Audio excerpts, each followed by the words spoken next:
ഇപ്പോൾ സംയുക്ത സമരസമിതി ചെയർമാൻ ഹംസ അരിക്കുന്നൻ കൂടെ ചേരുന്നുണ്ട്. ശ്രീ ഹംസ, ഈ സമരവുമായി ബന്ധപ്പെട്ടിട്ട് സ്വകാര്യ ബസ് സമരം പിൻവലിച്ചു മുതലായ വാർത്തകളൊക്കെ പുറത്തു വരുന്നുണ്ട്. പക്ഷേ ഇപ്പോൾ സംയുക്ത സമരസമിതി അടക്കം പറയുന്ന ഒരു കാര്യമില്ല, അങ്ങനെ ഒരു വാർത്ത പുറത്തു വന്നിട്ടില്ല, ഇതാണ് കൃത്യമാണെന്ന്. പക്ഷേ ചില ആളുകളൊക്കെ പറയുന്നുണ്ട്, ചില വിഭാഗത്തിൽ നിന്നുള്ള ആളുകൾ ഈ സമരത്തിൽ നിന്ന് പിൻവാങ്ങി എന്നൊക്കെ. എങ്ങനെയാണ് ഇതിൽ കൃത്യമായിട്ടുള്ള ഒരു ചിത്രം എങ്ങനെയാണ്?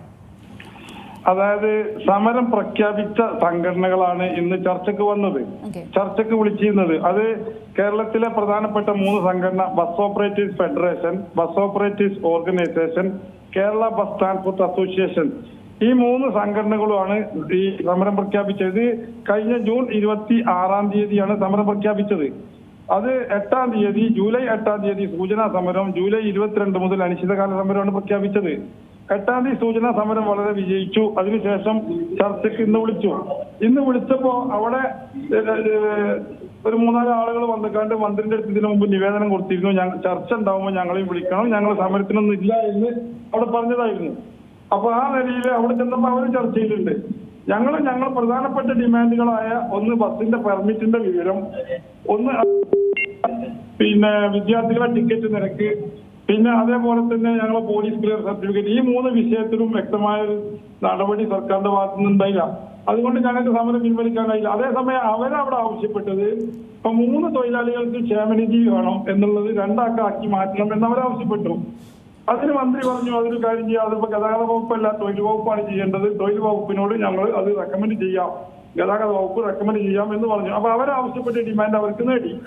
അതേസമയം ഈ 3 പ്രധാനപ്പെട്ട ഡിമാൻഡിൽ ഇന്ന് ഒരു അനുകൂലമായ ഒരു തീരുമാനം ഇല്ലാത്തതുകൊണ്ട് ഞങ്ങൾ സമരവുമായി മുന്നോട്ട് പോവുകയാണ്.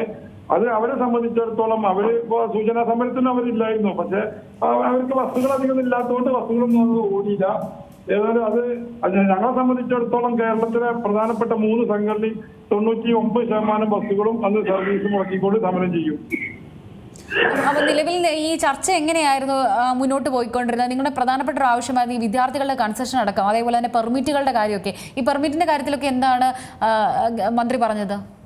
പെർമിറ്റിന്റെ കാര്യത്തിൽ മന്ത്രി പറഞ്ഞത് അതൊരു പൊളിറ്റിക്കൽ ഡിസിഷൻ എടുക്കണം, അത് ഗവൺമെന്റുമായി പൊളിറ്റിക്കലായിട്ട് LDF-ലൊക്കെ ചർച്ച ചെയ്യണം, മുഖ്യമന്ത്രിയൊക്കെ ചർച്ച ചെയ്യണം, എന്നാൽ മാത്രമേ അതിൽ തീരുമാനം കഴിയുള്ളൂ എന്നാണ് മന്ത്രി പറഞ്ഞത്. അതേപോലെ വിദ്യാർത്ഥികളുടെ കാര്യത്തിൽ പറഞ്ഞത്, വിദ്യാർത്ഥികളുടെ കാര്യത്തിൽ ചാർജ് വർദ്ധിപ്പിക്കണമെങ്കിൽ വിദ്യാർത്ഥി സംഘടനകളുമായി ചർച്ച ചെയ്യണം, അതിന് 2 ആഴ്ച സമയം വേണം. ഞങ്ങൾ 14 കൊല്ലമായിട്ട് ആലോചിച്ച എടുത്തൊരു തീരുമാനമാണ് ഈ സമരം. കാരണം 14 കൊല്ലം മുതൽ ഞങ്ങൾ വിദ്യാർത്ഥികളെ ചാർജ് വർദ്ധിപ്പിക്കണമെന്ന് ആവശ്യപ്പെട്ടതാണ്. പക്ഷെ ഇതുവരെ എപ്പോൾ സംഘടനകൾ ചർച്ച ചെയ്യട്ടെ എന്നൊക്കെ പറയും. ഇവിടെ 2 കമ്മീഷനെ വെച്ചിരുന്നു, ഒന്ന് ജസ്റ്റിസ് രാമചന്ദ്രൻ കമ്മീഷനും ഒന്ന് രവിരാമൻ കമ്മീഷനും. ഈ 2 കമ്മീഷനുകളും സർക്കാരിന് റിപ്പോർട്ട് കൊടുത്തതാ. സർക്കാരിന് റിപ്പോർട്ട് കൊടുക്കുന്നതിന് മുമ്പ് വിദ്യാർത്ഥി സംഘടനകളുമായും പാസഞ്ചേഴ്സ് അസോസിയേഷനുമായും അവര് പിന്നെ ചർച്ചകൾ നടത്തിയിട്ടാണ് അവര് ഇത് ഹിയറിംഗ് നടത്തിയിട്ടാണ് അവര് പിന്നെ ഇത് ചെയ്യുന്നത്, ഈ റിപ്പോർട്ട് കൊടുത്തത്. ആ റിപ്പോർട്ട് നടപ്പാക്കണം എന്നാണ് ഞങ്ങൾ പറയുന്നത്.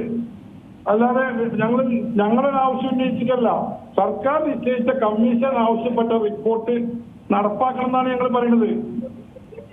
ഓക്കെ, ശരി, വളരെ നന്ദിയുണ്ട് ഹംസ ഈ അവസരത്തിൽ പ്രതികരിച്ചതിന്. ഏതായാലും നിലവിൽ സ്വകാര്യ ബസ് സമരം മാറ്റിയിട്ടില്ല എന്നുള്ളൊരു കാര്യമാണ് പുറത്തു വരുന്നത്. ഈ മാസം 22 മുതൽ അനിശ്ചിത കാലത്തേക്ക് തന്നെ ഈ സമരം തുടരുമെന്നാണ് മനസ്സിലാക്കാൻ സാധിക്കുന്നത്. ഇപ്പോൾ ഇതുമായി ബന്ധപ്പെട്ട് സമരസമിതി നേതാക്കളൊക്കെ തന്നെ പറഞ്ഞ കാര്യം ഇത് തന്നെയാണ്. ഈ ചർച്ചയുമായി ബന്ധപ്പെട്ട് മന്ത്രിയുടെ ഭാഗത്ത് നിന്നൊരു പോസിറ്റീവ് സമീപനമായിരുന്നില്ല ഉണ്ടായിരുന്നത്.